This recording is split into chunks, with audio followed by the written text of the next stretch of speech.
बात कर रहे हैं विजय तिलक की और मैनपुरी में खास तौर से फोकस है। हमारे साथ ब्यूरो चीफ वीरेश पांडे लगातार बने हुए हैं, नितिन भी बने हुए। नितिन, आपके पास आ रहे हैं। सपा दफ्तर पर जश्न हुआ, आतिशबाजी हुई, अभी फिलहाल वहां पर क्या हो रहा है और क्या बातचीत वहां चल रही है, किस तरीके से जश्न का माहौल बना हुआ है?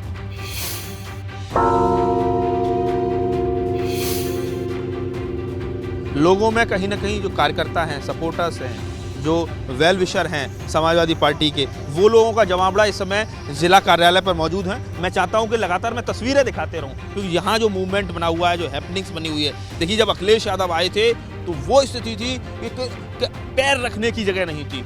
ज़बरदस्त क्रेज़ उनके साथ, जो उनकी पत्नी और प्रत्याशी डिम्पल यादव साथ में थी, धर्मेंद्र यादव साथ में थे। और ये जो आज जो भीड़ पार्टी कार्यालय पर हुई है, ये बहुत लंबे वक्त बाद हुई है, क्योंकि हम अक्सर जब भी कोई पार्टी का कोई भी कार्यक्रम रहता है तो कवरेज के लिए यहाँ आते हैं। आज कार्यकर्ताओं का जो मोरल है काफ़ी हाई है, जोश हाई है और कहीं ना कहीं सेलिब्रेशन है आज के दिन। तो आज बताइए क्या घर में बनने वाला है, कुछ बताइए, कुछ मीठा। क्या आप स्टैंड अप इंडिया योजना के तहत 1 करोड़ का लोन लेकर अपना खुद का बिजनेस शुरू करना चाहते हैं?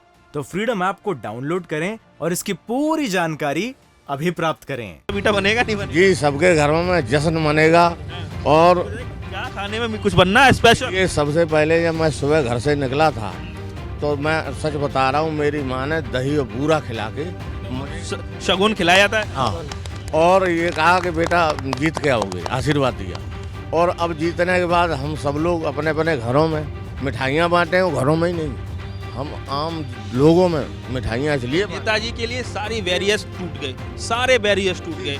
बीजेपी जातीय गोलबंदी कर रही थी, तमाम चीजें कर रही थी, परिवारवाद के नाम पर लगातार डेंट कर रही थी, लेकिन मैंने जब नतीजे आए, कोई उनका कोई भी तुरुप का उनका चला कुछ नहीं चला। सबसे बड़ी बात यह है कि नेताजी के रंग रंग में नेताजी का खून हर कार्यकर्ता के जहन में बसता है। रही मैनपुरी की बात, तो मैनपुरी को जितनी भी पहचान दी नेताजी ने दी, अखिलेश भैया ने दी, समाजवादी पार्टी ने दी है। तो यहाँ की जनता चाहे कितना भी भाजपा अपना वो कर ले, हथकंडे कितने भी हथकंडे अपनाए, अभी प्रशासन का हथकंडा, ये चुनाव हमने भाजपा से नहीं लड़ा, ये चुनाव हमने प्रशासन से लड़ा। और प्रशासन ने यहाँ तक किया कि हमारे हर विधानसभा में कार्यकर्ता जो वर्कर थे और जो सक्रिय कार्यकर्ता थे उन्हें उठाया और तमाम कार्यकर्ताओं को छुपना पड़ा और छुप करके वो उन्होंने सारी अरेस्ट। हाँ, अरेस्ट हुआ, बहुत सारे पॉलिटिकल अरेस्ट हुए।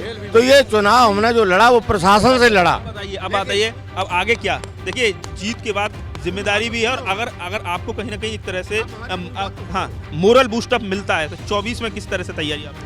देखिए, जैसे कि बीजेपी और बीजेपी के कैंडिडेट 40 से ज़्यादा यहाँ मंत्री प्रचार कर रहे थे, निश्चित रूप से मुख्यमंत्री ब्रिगेड उतार दी थी, सारे टॉप कमांडर्स बीजेपी की सारी बीजेपी अभी तक ये कहते थे कि कैंडिडेट चुनाव लड़ता था। इस बार बीजेपी लड़ी, बीजेपी का पूरा शासन और प्लस प्रशासन भी लड़ा चुनाव, लेकिन यहाँ दाल नहीं गली।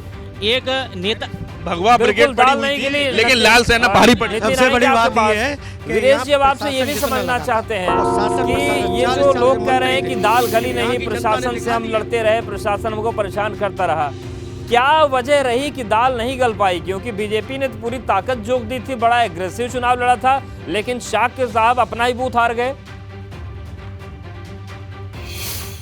देखिए, भारतीय जनता पार्टी ने पूरी तैयारी के साथ ये चुनाव लड़ा था, इसमें कोई दो राय नहीं है, और बहुत मजबूती से। ये अभूतपूर्व चुनाव था भारतीय जनता पार्टी की तरफ से, और भारतीय जनता पार्टी ने बहुत ताकत लगाई थी। जैसा कि मोदी और अमित शाह की ये नई भारतीय जनता पार्टी है, अटल आडवाणी के एरा युग से अलग पार्टी है कि अगर प्रधानी का चुनाव है, नगर निकाय का चुनाव है, तो भी बहुत ताकत और बड़ी शिद्दत के साथ, मजबूती के साथ भारतीय जनता पार्टी लड़ती है। ये बदली हुई भारतीय जनता पार्टी 2014 के चुनाव से देखी जाती है। लेकिन क्या वजह है कि वो चुनाव हार गई? अंशुल यादव हैं जो परिवार के सदस्य हैं और इटावा जिला पंचायत के दूसरी बार के अध्यक्ष हैं और मुलायम सिंह यादव के भतीजे हैं। ये बताएंगे कि आखिर भाई इतनी ताकत, इतनी जोर आजमाइश और 40 स्टार प्रचारक, इतने प्रचार, इतनी शक्ति, मंत्री कैसे हार गए?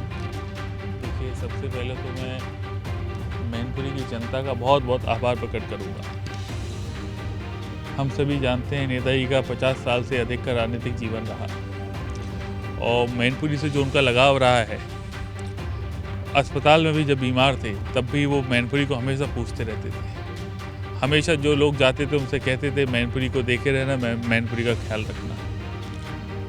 और आज जब नेताजी के बिना हम समाजवादी लोग अपना पहला चुनाव लड़ रहे थे, हमेशा नेताजी का साथ संरक्षण समाजवादी को बना रहा।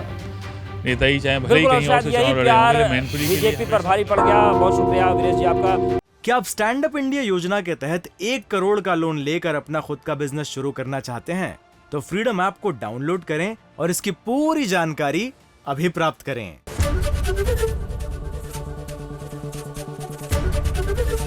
एबीपी गंगा, खबर आपकी, जुबान आपकी।